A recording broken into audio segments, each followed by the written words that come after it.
témoignage. La fille de Jérémie, c'est là-bas. Alléluia. La fille de Jaïrus, c'est là-bas. Elle attend. Donc, pendant que la femme André rend son témoignage, vraiment, je suis passé chez tous les médecins. Il y a le médecin qui est là-bas, là. Est-ce que vous le connaissez? Quand on tourne là, tout seul la paix là. Jusqu'à ce que Jésus lui dise, ma fille, va, ta foi t'a sauvée. La Bible dit qu'au même moment, pendant qu'ils étaient en train de parler, alléluia, j'ai lu la partie. Comme il parlait encore, suivez de chez le chef de la synagogue, quelqu'un disant, ta fille est morte. N'importune pas le maître, c'est terminé. Alléluia. Est-ce que quelqu'un me dit bien amen? Il y a des transporteurs de mauvaises nouvelles, hein? Mais je les chasse au nom de Jésus. De ta vie au nom de Jésus. Il y a des gens comme ça qui transportent de mauvaises nouvelles. Et ils disent non, mon frère, il faut arrêter de prendre nos chèques, ton coup est fini. Il y en a même là, tu viens d'avoir ton examen, tu as eu ton BTS, tu as eu ta licence, tu dis bienvenue dans le club des chômeurs.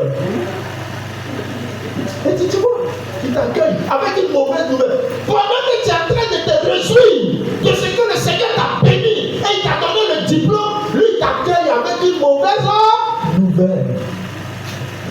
Et il te présente la situation. Il dit, tu vois, on est des milliers ici à avoir le BTS et on est chômeurs.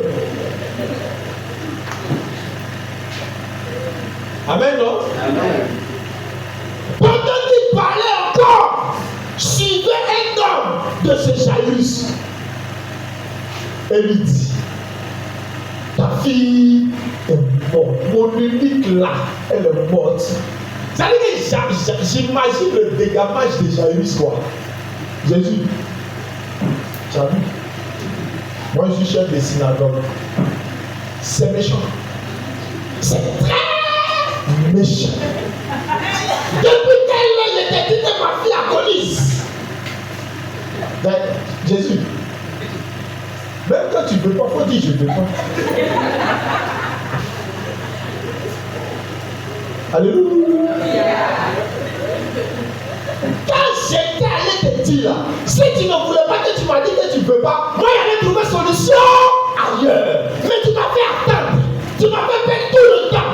Et maintenant, tu as mis des règles à faire de foule. Non, il y a quelqu'un qui t'a touché. Non, il y a quelqu'un qui donne son témoignage. Non, il y a quelqu'un qui est sorti ici. Non, il y a quelqu'un qui... Tout ça pour que ma fille meure. Jésus, c'est méchant. C'est cruel. Est-ce que c'est pas comme ça qu'on réagit? Seigneur, ma pauvre maman t'était tout pour moi. Je t'ai invoqué. Si tu ne voulais pas me répondre, il faut dire ma fille, je ne te réponds pas. Moi, je veux savoir que tu n'as pas me répondre. Tu n'as rien dit. Un de toi, il y a la foi. Un de toi, je sens comme si tu as fait, et puis tu ne fais pas, et puis elle est morte. Seigneur, c'est cruel. Moi-même là, si je suis toujours chrétien, si tu m'as vu encore, c'est que tu es fort.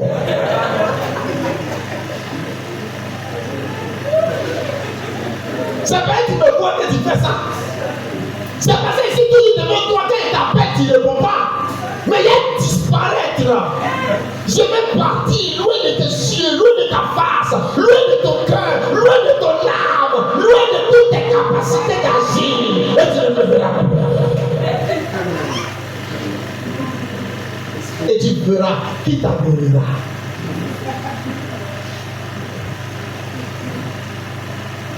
Est-ce que c'est pas comme ça qu'on fait la guerre avec Dieu? Seigneur, mon travail là, tu n'as pas gardé ça. Voici les incirconcis qui prospèrent dans le même travail. Mais tu es assis là, bien, on va chasser. Est-ce que toi-même tu existes? C'est le pasteur qui fait sa bouche pour dire que toi tu existes. Si en réalité tu n'existes pas, Si tu existais là, moi on n'allait pas me chasser. Comment on peut nous faire asseoir et puis on nous regarde des paquets, des adorateurs, des fétiches, des gens qui font fétiches. Ils sont assis là, on les prend et puis ils donnent honneur à leurs fétiches. Et puis moi qui t'adore, moi qui te proclame dans l'entreprise chaque jour, moi-même qui les évangélise. Et tellement je les évangélise, ils ont changé mon nom, ils m'appellent pasteur. Et c'est que tu es assis là, tu fais rien, et puis c'est moi le pasteur en chasse. Alléluia. Quand Jésus a entendu ça, il a pris la parole. Et la Bible dit au verset 50, le verset qui nous intéresse. Mais Jésus, ayant entendu cela, ayant entendu la mauvaise nouvelle là, dit au chef de la synagogue, ne crains pas, crois seulement, et ta fille sera sauvée. Ton amen est faible. Ton amen est faible. Oh, plus fort que ça. Alléluia. Crois seulement. Frère, quand les vents sont contraires, tu dois faire quoi? Crois seulement. Quand tu ne vois rien, quand l'horizon est compliqué, quand c'est compliqué, Jésus dit, il faut activer ta foi. Amen. Active ta foi. Voici l'heure à laquelle tu dois activer ta foi. Parce que la foi, là, c'est en nous. Et puis ça dort. Parce qu'il n'y a pas de situation. Voici la situation. Jairus, depuis tu es chef de synagogue, là, est-ce que tu as déjà manifesté ta foi? Non. Voici une occasion où tu as la manifester. On a tourné, on a roulé, on a fait les acrobaties. Mais l'enfant est mort. L'enfant est mort. Ça veut dire qu'il n'y a plus rien. Celui qui est venu annoncer la nouvelle là, il a dit quoi? N'importe pas le maître. C'est fini. Quand il y a la mort, on ne peut plus rien faire. Mais Jésus a dit à Jairus, ne crains rien, ne crains pas. Crois seulement. Parce que c'est maintenant, tu vas voir une autre dimension de la gloire de Dieu. Oh, regarde la main de quelqu'un. Regarde la main de quelqu'un. Alléluia. Tu connais Dieu dans une certaine facette. La facette où tu pries et puis il y a 1 kilo de riz qui vient. Ça va, c'est chaque jour. Il fait ça chaque jour. Chaque jour, il est dedans. Chaque jour. Merci. Il est dedans chaque jour. Tu vas le connaître de quelle manière? Seigneur Jésus, donne-moi mon pain quotidien. Voilà 1 kilo de riz. Ça là, tu as ça? Mais quelle dimension va te montrer? Il y a un moment qui va arriver là. Où Seigneur, donne-moi mon pain quotidien là. 1 kilo de riz ne viendra pas. C'est ça qui va arriver. Alléluia. Alléluia. Il veut passer à une dimension supérieure. Et la transition pour passer d'une dimension à une autre crée toujours des conflits. Et vous comprenez ça? Crée des complications, crée des difficultés. Les transformations créent des difficultés. Pourquoi tu transformes banane et manioc en foudou? Qu'est-ce qui se passe? Qu'est-ce qui se passe? Il y a des efforts. Les transformations. Tu enlèves les pots de manioc, de banane, tu mets au feu, et puis qu'est-ce qui va se passer? Les deux là vont subir quelque chose de ta part. Parce que tant que tu ne les tapes pas, ils ne peuvent pas se mélanger. Les transformations, les modifications apportent toujours des difficultés, apportent toujours des controverses. Amen. Il dit quand tu verras ces controverses, que ton cœur ne se trouve pas. Alléluia. Qu'est-ce que tu dois faire? Crois seulement. Crois seulement. C'est là que ta foi doit se lever. Amen. C'est là que ta foi doit se réveiller. Amen. C'est là que les perversés du Dieu doivent venir. C'est là que tu dois prier. C'est là que tu dois prier Dieu. Alléluia. Il dit quoi? Ne crains rien, mon enfant. Tu ne sais pas qui je suis. Je vais te montrer mes différentes facettes. C'est moi ton Dieu. On dit quoi? Son salaire est bloqué. On ne peut plus te payer. Il y a une complication. Mais tu dis comment? Crois Seigneur. Tu sais pas ce qui s'est passé? Les gens ont fait quand ils ont suspendu ton salaire aussi, toi l'innocent. Il dit quoi? Faut croire Seigneur. Parce que tu sais ce qui va se passer dans cette suspension des salaires. Quand ils vont prendre le temps pour analyser et pour voir que toi tu es innocent et tu es un innocent à qui ils ont fait du tort, tu sais ce qui va se passer. Il dit à Jésus, crois seulement et ta fille sera comment? Sauvée. Alors qu'elle est déjà morte. Ah oui. Le Seigneur, lui, c'est son skill qui est là. Il aime présenter ce qui est celui. Amen. Amen. Mais regarde, imagine que Jaïr c'était un bon bébé.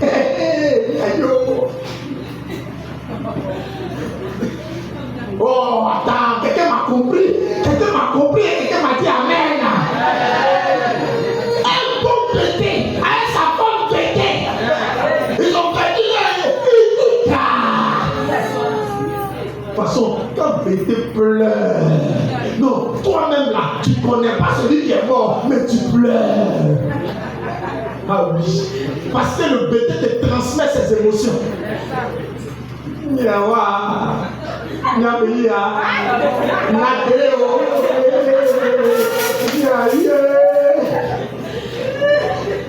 et puis, le bébé pleure pas en choco. Regarde, quand Jésus va arriver chez Jairus bébé, quand Jésus arrive, premier meeting, sa femme a déjà tapé.